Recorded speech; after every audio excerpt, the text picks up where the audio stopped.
السلام علیکم ناظرین، اس ایپیسوڈ کے شروعات میں ہم دیکھتے ہیں قبیلے میں سلطان سپاہیوں کے ساتھ آگے بڑھتے ہوئے پوچھتے ہیں قبیلے کے لوگوں کا کیا حال ہے، تو کارا خلیل کہتا ہے جیسا کہ آپ نے حکم دیا تھا سلطان معظم، ہم نے ہر طرف جائزہ لیا ہے اور الحمدللہ قبیلے کے کسی بھی فرد کو کوئی نقصان نہیں پہنچا۔ توران کہتا ہے اور ہم نے زخمی ہونے والے سپاہیوں کی دیکھ بھال کا بندوبست کر دیا ہے سلطان معظم۔ سلطان پوچھتے ہیں شہنشاہ کا کیا بنا، تو علاؤالدین کہتا ہے سپاہی ہر جگہ اس کی تلاش میں ہیں، لیکن ایسا معلوم ہوتا ہے کہ وہ اپنے نشانات مٹانے میں کامیاب ہو گیا ہے۔ سلطان کہتے ہیں اگر وہ اپنے نشانات چھپانے میں کامیاب ہو بھی گیا تو بھی اس کا انجام موت کے سوا اور کچھ نہیں ہوگا۔ پھر سلطان قبیلے کے لوگوں سے مخاطب ہوتے ہوئے کہتے ہیں اے لوگو، تم لوگوں نے تخت کے لالچ میں ہم سے غداری کرنے والے شہنشاہ کا انجام دیکھ لیا ہے۔ اس کے سپاہی یا تو مارے جا چکے ہیں یا ہمارے قیدی ہیں، اب اس کے ساتھ مل کر لڑنے والا کوئی نہیں بچا اور نہ ہی اس میں ہمارا مقابلہ کرنے کی ذرا برابر بھی طاقت باقی رہی ہے، اور شہنشاہ کا انجام اب ہماری تلوار سے موت ہے۔ یہ سن کے لوگ ہمارے سلطان زندہ باد کے نعرے لگاتے ہیں۔ سلطان مزید کہتے ہیں اور میں ان لوگوں کو معاف کر دوں گا جو غداری میں اس کے ساتھ شامل ہوئے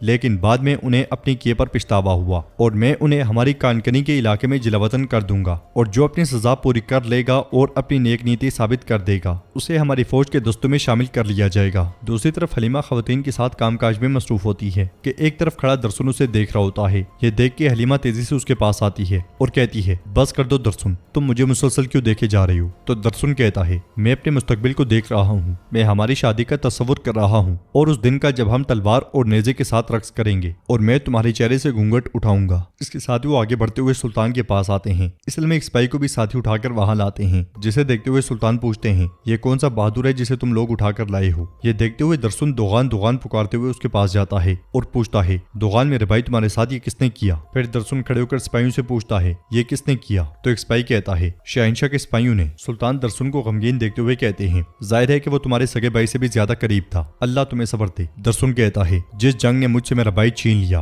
میں اس جنگ کا خاتمہ کروں گا، چاہے اس کی کوئی بھی قیمت چکانی پڑے، میرے سلطان اجازت دیں۔ سلطان ہاں میں سر ہلاتے ہیں تو درسن وہاں سے چلا جاتا ہے۔ درسن کو جاتے ہوئے دیکھ کے حلیمہ کہتی ہے یا اللہ اس کی حفاظت فرما۔ اس لیے میں بران جیرکتائی کے ساتھ سلطان کے پاس آتا ہے اور کہتا ہے میرے سلطان بورسا سے ایک خبر آئی ہے، انہوں نے رات کے وقت محل میں ایک ہنگامہ کھڑا کر دیا۔ سلطان پوچھتے ہیں کس نے؟ تو جیرکتائی کہتا ہے دیدار خاتون نے، اور وہ بتاتے ہیں کہ اس کے ساتھ ایک شیطان صرف جنگجو عورت بھی تھی۔ سلطان خلیل سے کہتے ہیں ہم جلد از جلد یہاں سے نکلیں گے۔ ناظرین اس کے بعد ہم دیکھتے ہیں کہ بورسا میں اسپوچا پریشان کھڑی ہوتی ہے، اس لیے میں منون خاتون اس کے پاس آتی ہیں اور اس سے پوچھتی ہیں اسپوچا کیا تم ٹھیک ہو؟ تو اسپوچا کہتی ہے مجھے نہیں معلوم، میرے ہاتھوں میں ایک بچے نے جنم لیا ہے، میں نے کچھ ایسا محسوس کیا ہے جسے میں نہ اب تک جان سکی نہ سمجھ سکی، اگر میں یہ نہ کر پاتی تو کیا ہوتا، اگر ان دونوں کو کچھ ہو جاتا تو کیا ہوتا؟ منون خاتون کہتی ہیں لیکن تمہاری وجہ سے ایسا کچھ نہیں ہوا، چاہے ہم مختلف ماحول اور حالات میں پلے بڑے ہوں، ہماری زبانیں اور مذاہب بھی مختلف ہوں، لیکن تمام عورتوں کے درمیان ایک مشترکہ زبان ہوتی ہے اور وہ ہے ممتا، اور اگر میں یہاں ممتا کی بات کر رہی ہوں تو اس کا مطلب صرف یہ نہیں کہ عورت کے پاس ایک بچہ ہو، بلکہ میری مراد اس کام سے ہے جو تم نے کیا، یعنی ایک روح کو اس دنیا میں لانے میں مدد کرنا اور ایک ماں کو اس کے بچے سے ملانے کے لیے پوری بہادری کے ساتھ قربانی دینا۔ اس بات کے باوجود کہ ناکامی کا بھی امکان تھا اور تمہارے اور نیلوفر کے درمیان چلنے والی کشیدگی کے باوجود۔ اسپوچا کہتی ہے نہیں، اس لمحے میں ساری کشیدگی بھول گئی تھی اور سارے معاہدے بھی۔ اس لمحے میں نے ایسا خوف محسوس کیا جو میں نے اپنی زندگی میں پہلے کبھی محسوس نہیں کیا تھا۔ ملون خاتون کہتی ہیں ہو سکتا ہے اس زندگی میں بہت سی ایسی چیزیں ہوں جن سے تم خوفزدہ ہو، لیکن مجھے پورا یقین ہے کہ تم ان تمام چیزوں کا ڈٹ کے مقابلہ کرو گی۔ یہ سن کے اسپوچا اپنے آنسو صاف کرتے ہوئے کہتی ہے مجھے واقعی بہت ڈر لگ رہا تھا۔ ملون خاتون کہتی ہیں تمہیں ڈرنے کی ضرورت نہیں، میں بہت خوش قسمت عورت ہوں کیونکہ اللہ نے مجھے بہت بہادر بیٹیاں اور بہویں عطا کی ہیں۔ میں دعا کرتی ہوں کہ وہ آپ لوگوں کو بھی آپ جیسی بیٹیاں اور بہویں عطا کرے۔ ادھر سمندر کے کنارے اندریاس دیفنے کے ساتھ آنے والے جہاز کا انتظار کر رہا ہوتا ہے۔ ایک جہاز آب و تاب سے ساحل کی طرف آ رہا ہوتا ہے۔ اسے دیکھتے ہوئے اندریاس کہتا ہے جب ہم نیلوفر کو قید کر کے جہاز کے ذریعے بیچ سمندر میں نکل جائیں گے تو اورحان ہمارا کوئی سراغ نہیں لگا سکے گا۔ دیفنے کہتی ہے اور میرے پیارے بانجوں کو مت بھولنا اندریاس، اورحان، نیلوفر اور ان کے بچے کبھی بھی ہمارا مقابلہ نہیں کر سکیں گے۔ ایورانوس سپاہیوں کے ساتھ چھپ کے انہیں دیکھ رہا ہوتا ہے۔ تیمور بوگا اس کی باتیں سنتے ہوئے کہتا ہے یہ کیسی نفرت ہے جو اسے اپنی ہی بہن کو آگ میں جھونکنے پہ مجبور کر رہی ہے، یہ دیفنے تو پوری طرح سے شیطان ہے۔ اس لیے میں فاطمہ ایک چوغا پہنے ان کے پاس پہنچتی ہے۔ اسے دیکھتے ہوئے دیفنے کہتی ہے لو میری بہن آ گئی جسے عشق نے اندھا کر دیا ہے، لیکن اس کے بچے اس کے ساتھ نہیں ہیں۔ اندریاس کہتا ہے کوئی بات نہیں، اس کے پیٹ میں موجود بچہ ہی ہمارے لیے کافی ہے۔ دیفنے کہتی ہے میں چاہتی تھی کہ وہ بچے کو جنم دینے سے پہلے ہی مر جائے، لیکن ہمیں اس کے بچے کی ضرورت ہے۔